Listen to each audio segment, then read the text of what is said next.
오늘 621 부동산 대책이 발표가 됐죠. 제1차 부동산 관계장관 회의. 내용은요, 새 정부 경제정책에 있던 내용들이 대부분 반영이 되었더라. 이 대책이 발표된 계기를 보시면, 자, 첫 번째, 매매 시장을 보면 지난 5년 유동성 증가, 수요 규제. 그래서 시장 불안은 가장 큰 문제는 유동성 증가. 이게 문제였죠. 문재인 정부의 가장 큰 실책이라고 하면 금리 인상을 주저했다. 그래서 2015년부터 미국에서 금리 인상이 들어갔는데 우리나라의 경우는 2017년부터 두 차례밖에 하지 않아서 집값이 더 많이 올랐죠. 그래도 18년 하반기에 잡히기 시작했는데 19년에 무슨 일이 벌어졌죠? 미중 무역전쟁이 터졌죠. 그 전부터라고 이야기하면 전부터겠지만 본격적으로 전쟁급까지 가기 시작한 건 19년 중순부터였고, 이때 금리 인하, 20년에 두 차례의 금리 인하, 그리고 21년에도 저금리 기조를 계속 유지하면서 집값이 폭등을 했다. 그러면은 이 상황이 어떻게 마무리되고 있었느냐? 21년 8월부터 금리 인상이 들어가기 시작했고, 두 번째 금리 인상인 10월부터 집값이 꺾이기 시작했죠. 그러면서 올해 들어와서 지속적인 금리 인상을 통해서 집값이 잡혀가고 있었는데 3월 9일 대선 이후 완화 기대감에 의해서 다시 오르기 시작한다. 올랐다기보다는 심리 회복, 하락에서 정체로 바뀌기 시작했죠. 과거 하이먼 민스키 모양 이야기했듯이 기대감으로 인해서 다시 한번 들어오지만 그 이후에 이렇게 될 수밖에 없는 상황이 되었다. 안정 흐름이었는데 여기서 뭔가 정책을 더 완화 기대감으로 인해서 멈췄는데 위축이 지속되고 있으면은 요게 이제 집값 정상화로 가야 되는데 윤석열 정부에서 보는 정상화는 다르죠. 집값 상승이 유지가 되는 것이 정상화다.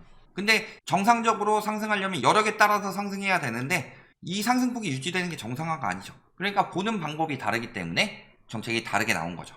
전세시장 역시도 임대차 입법 자꾸 이거 폐지하려고 이야기를 하고 있지만 2020년 하반기 이전 20년 5월부터 상승폭이 상승하기 시작했고, 그 이유는 저금리 때문이었죠. 그리고 금리가 올라가기 시작하면서 전세시장이 하향 안정세가 지속되고 있는데 이것 역시도 완화책을 쓰겠다는 거죠. 그 이유는 언론에서 늘 이야기하는 계약갱신 청구권 소진되고 계약 만료가 됐을 때 8월부터 이사 수요가 중첩이 된다, 이런 이야기를 하는데요. 이거는 엄밀하게 말하면 궤변입니다. 2년 수요가요 4년이 되었어요. 그러면은 원래 2년이었던 수요는 다음 2년 때 역시 다시 수요가 되는 거죠.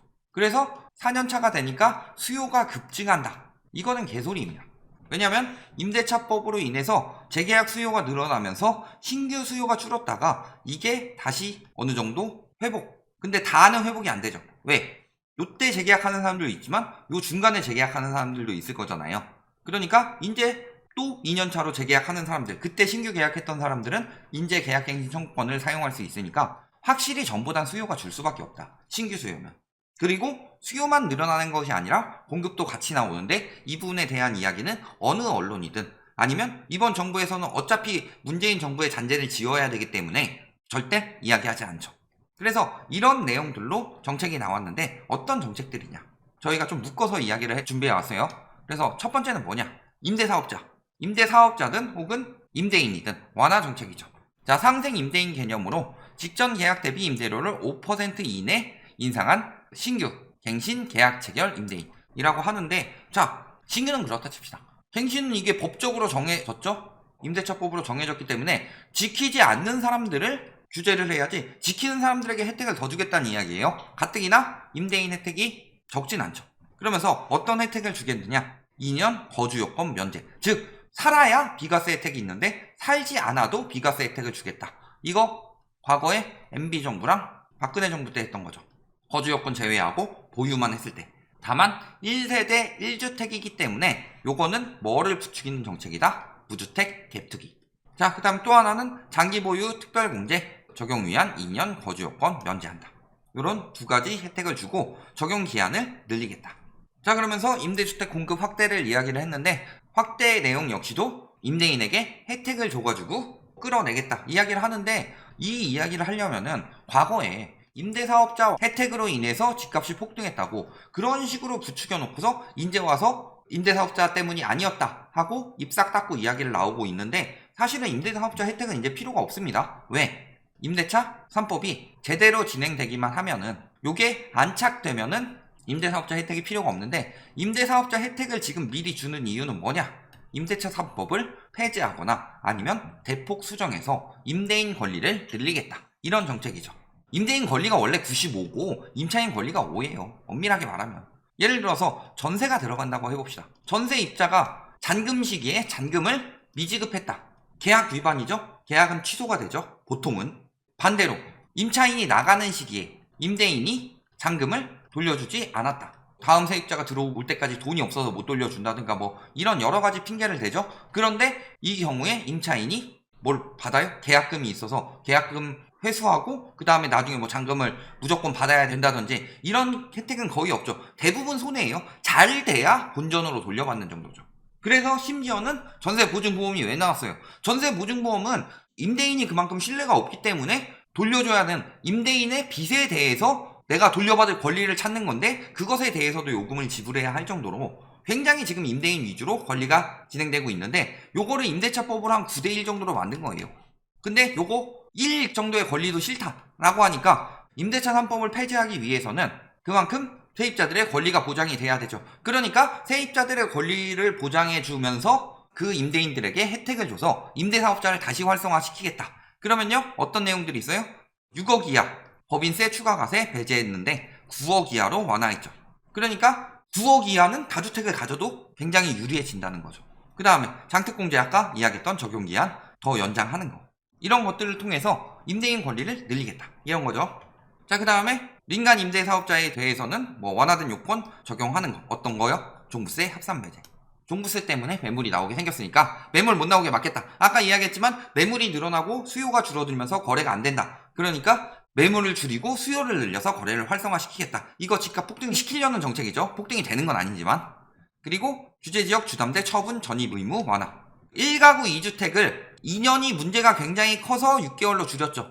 안 내놓고 2년 단위로 2주택 혜택을 보는데 6개월로 줄이면은 6개월 내에는 처분하기가 굉장히 힘들어지기 때문에 처분을 하고 집을 산다든가 아니면 금매를 내놓는다든가 이런 효과들이 있었는데 요거를 폐지하겠다는 거죠. 이게 임차주택을 늘리겠다라는 의미를 가지고 있는데요. 실질적으로 보면은 임차주택이 늘어나는 거랑 아니면 매매를 통해서 내 집 마련하는 거랑 가구 수가 늘어나진 않아요. 그러니까 내 집 마련 대신에 임차를 유도하겠다. 이런 식으로 집을 못 사게 만드는 정책들인 거죠. 왜냐하면 보유 기간이 길면 길수록 빨리 내놓지 않게 되고 그러면은 급매물이 덜 나올 수 있는 정책들이니까. 그 다음에 분상제 거주 의무 완화. 그러니까 내 집 마련이 가능하고 이런 사람들이 아니라 자 분상제 거주 의무 완화는 무조건 미분양 줄이고요. 수요 늘리기 위한 정책입니다. 즉 건너쌀을 위한 정책이죠. 분상제 거주 의무가 있으면요. 분상제에 당첨된 사람들 대부분 무주택자들이죠. 그 전에 전세를 살다가 그 집으로 가요? 그럼 그 전에 전세 매물이 나오죠. 그런데 그 단지에서만 매물이 나온다고 늘어나는 것처럼 궤변을 늘어놓고 있지만 사실은 조삼모사죠. 여기서 나오나? 여기서 나오나? 서삼 경사 뭐 이런 느낌인 거죠. 서울에서 세 채 나오고 경기도에서 네 채 나오나? 서울에서 네 채 나오고 경기도에서 세 채 나오나? 뭐 이 정도의 차이인 거다. 매물이 늘어나는 정책은 아닌 거예요. 그런데 저 완화를 시행하는 이유는 당장 들어가지 않아도 되죠. 그러니까 투기 수요들도 들어올 수 있죠. 수요가 늘어나면서 미분양을 줄이려고 하는 거다. 가구 분화시켜서 무주택자로 등록해서 들어오는 사람들, 그런 사람들 지금 분양시장이 침체됐으니까 건설사들을 위해서 정책을 써주는 거죠. 자, 그 다음에 세제 완화 대책이 있습니다. 종부세 개편은 IMF에서 반대했던 내용입니다. 집값 잡기 위해서 IMF에서 이야기했던 거 강화해야 되는 규제 딱 두 가지 이야기했어요. 보유세 강화랑 DSR 강화, 이 두 가지를 해법으로 이야기를 했는데 종부세를 완화하겠다. 즉 주택 가진 사람들에 대해 부담을 줄여서 더 높은 가격을 계속 내놓고도 유지할 수 있도록 만드는 정책이죠. 세계 최초 취득세 면제. 이 정도는 나중에 근데 이런 것들을 하나하나 해가지고 이제 슬슬 1주택에 대해서 면제, 이후에는 다주택에 대해서도 비조정 대상 지역이면은 뭐 두채, 세채 면제 이런 식으로 밑밥을 미리 깔아놓을 가능성이 있더라. 자, 그 다음에 공시가격. 이거는 뭐 말할 것도 없죠. 공시가격은요 시세 대비 너무 낮아서 시세와 흡사하게 올리겠다고 하는 거죠. 시세 대비로 세금이 나오지 않기 때문에 집값을 마구 올릴 수 있는 거예요. 집값을 마구 올리고 호가를 마구 올렸는데 시세 대비로 세금이 나온다. 그러면 함부로 못 올리죠. 그러니까 공시가격을 높여가지고 지금 시세에 비해서 너무 낮게 세금을 내고 있다. 그렇기 때문에 집값 거품이 우리나라가 유독 심각한데 이걸 다시 낮추겠다는 뜻은 집값 상승을 유도하겠다는 뜻이죠. 보유세를 완화하고. 그 다음에 세입자 완화 대책. 전세대출 저리융자 지원. 물론 버팀목 전세대출이기 때문에 모든 전세대출에 대해서 해당되진 않겠지만 저리가 되면은 아무래도 많이 받게 되는 거죠. 한도도 확대하니까. 지금 집값 상승의 주 원인 중에 하나가 전세 대출로 인한 유동성인데 늘린다. 지금은 버팀목이 한정이 있지만 버팀목 같은 경우도 지금은 늘릴 때가 아니죠. 빚을 늘릴 때가 아니에요. 저리 대출을 하더라도 대출 유동성을 늘리면은 갭 투기가 올라갈 수 있는 거죠. 지금 사실은 전세 대출을 최대한 억제해야 된다. 무리하게 전세를 들어가는 사람들 때문에 양쪽으로 유동성이 들어오고 그래서 집값 폭등이 되었던 거고 그렇기 때문에 노무현 정부에 비해서 문재인 정부 때 집값 폭등이 더 심하게 나온 이유인데 이런 거는 환영할 만하죠. 세액공제 확대하면은 월세를 낸 만큼 나중에 환급받을 수 있는 거고 대출 원리금 상한액에 대해서도 소득공제를 확대한다. 역효과라면은 그만큼 더 비싼 월세, 더 비싼 전세를 도전해 볼 수 있겠다. 부담이 덜하니까 더 세게 부를 수도 있다는 점. 그 다음에 임대주택 공급 확대 이런 거는 환영할 만한 정책이죠. 월세만 가능했는데 전세형으로 공급을 하겠다. 즉 전세 임대주택을 매입 임대주택에서 좀 확대를 하겠다. 전세를 살고 싶어하는 수요들이 좀 더 저렴하게 살 수 있는 정책. 공공임대든 민간임대든 국가에서 어느 정도 활성화시키면서 저렴하게 해서 안정을 시키는 거. 이런 부분은 좀 환영할 만한 정책이죠. 그 다음에 공급 확대 250만원 로드맵. 예전 같은 경우는 언론에서 8사 대책이든 2사 대책이든 그게 되겠냐 싶었는데 요즘에는 250만원 공급에 대해서는 별말 없다. 별말 없는 게 맞아요. 사실은. 그렇게 공급이 돼서 그게 되겠냐 하고 자꾸 밑밥 깔아가지고 집값 올리려고 하는 건데 일단 집값에 불리한 정책이지만 정부를 지지해야지 완화책도 나오고 건설사들이 살만해지니까 언론에서는 깔 수 없는 형국이다 라는 거죠. 그 다음에 뭐 청년 주거지원 정책, 청년주택 뭐 이런 임대주택을 많이 늘리겠다. 공공임대는 많이 늘릴수록 좋습니다. 그래야지 민간임대도 어느 정도 억제가 되고 민간임대가 억제가 되면은 실질적으로 집값 상승을 막을 수 있기 때문에 추첨제 같은 경우는 청년층을 위해서 도입한다고 하는데 엄밀하게 말하면 추첨제는 다주택자를 위해서 도입을 하는 겁니다. 1주택자 정도는 추첨제에 들어갈 수 있죠. 그래서 조금 더 다주택을 억제할 수 있는 정책이 필요하다. 다만 공공임대를 늘리는 건 환영이다. 그 다음에 건설사 혜택이 많죠. 미분양주택 종부세 부담 완화. 왜 이런 정책들이 나왔느냐? 할인분양이 나왔죠. 서울에서. 할인분양이 나오면요. 이게 집값 하락 신호에 굉장히 크게 영향을 미치죠. 분양도 지금 할인분양이 되는데 내가 지금 비싸게 집을 살 필요가 있느냐? 이런 신호가 나오면서 거래량이 줄어들죠. 그러면서 거래 침체되고 계속 거래가 안 되고 분양가는 높게 못 부르고 그러면서 앞으로 점점 더 부동산 시장이 침체될 것 같으니까 미분양 주택에 대해서 합산 배제를 하겠다. 또 뭐예요? 건설사 혜택, 분상제 완화. 그 다음에 고분양가 관리 제도. 어떻게 개선해요? 주거 이전비, 손실 보상비, 분양가에 늘리겠다. 그 다음에 자재 가격, 분양가 늘리는데 쓰겠다. 택지비 검증, 택지비 더 올리겠다. 다 이런 정책이죠. 자, 분양가를 올리고요. 미분양돼도 부담을 줄인다. 이게 뜻하는 바가 뭐예요? 고분양에서 미분양이 나더라도 건설사들이 그대로 도전할 수 있도록. 이런 거를 하기 위해서는 뭘 늘 이야기를 해요? 분양 원가. 원가 공개를 똑바로 하고서 이런 거를 시행을 하고 그래서 진짜 합리적인 가격으로 건설사가 분양을 했는데도 불구하고 그럼에도 미분양이 났으면 이거는 건설사 무너지게 둘 수 없으니까 이런 것들 종부세를 완화해준다든가 이런 것들 괜찮다 이거예요. 그런데 원가 공개 같은 건 하지 않고 이런 것들 다 추가하면서 합리적이래요. 합리적으로 반영하려면은 객관적인 자료가 있어야 되죠. 근데 객관적인 자료는 놓지 않고 합리적으로 반영을 하겠다라고 하면서 분양가 올리는 정책들만 내놓고 있다는 거죠. 고분양가 관리 제도 보면 자재 가격 반영, 그 다음에 시세 산정 기준 개선, 자 인근 10년으로 줄인다. 그 다음에 심사 기준 공개, 이거는 공개해야 되죠. 그 다음에 이의 신청 신설, 그래서 이의가 있는 경우 신청할 수 있도록 절차 신설을 한다. 즉 건설사에서 이의를 내면은 조정이 될 수도 있다는 거죠. 결국에는 요 심사 기준 공개 똑바로 하는 거 깜깜이 안 되도록 요거 말고는 다 건설사를 위한 정책이죠. 분양가를 내려서 서민들의 부담을 덜겠다. 이런 생각은 추워도 보이지 않는 정책이다. 자, 그 다음에 기타 청년층 주거사다리 지원해가지고 40년 만기 보금자리론에도 체증식 상환 방식을 도입한다. 자, 이거는 나라 망하게 하는 세 가지 정책이 있습니다. 첫 번째 뭐예요? 주담대 기한 연장. 이걸로 DSR 피하는 거. 그 다음에 두 번째 미래소득 반영.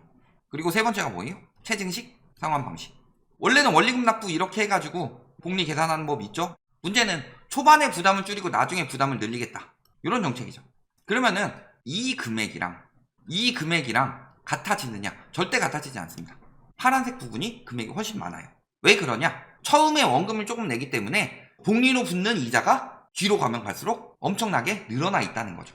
그렇기 때문에 첫 번째는 총액도 늘어나고 이걸 하려면 미래소득 반영을 하지 말아야 되는데 처음에 적기 때문에 DSR 기준 어느 정도 만족한다 하면서 더 많은 돈을 빌릴 수 있게 해주는 거.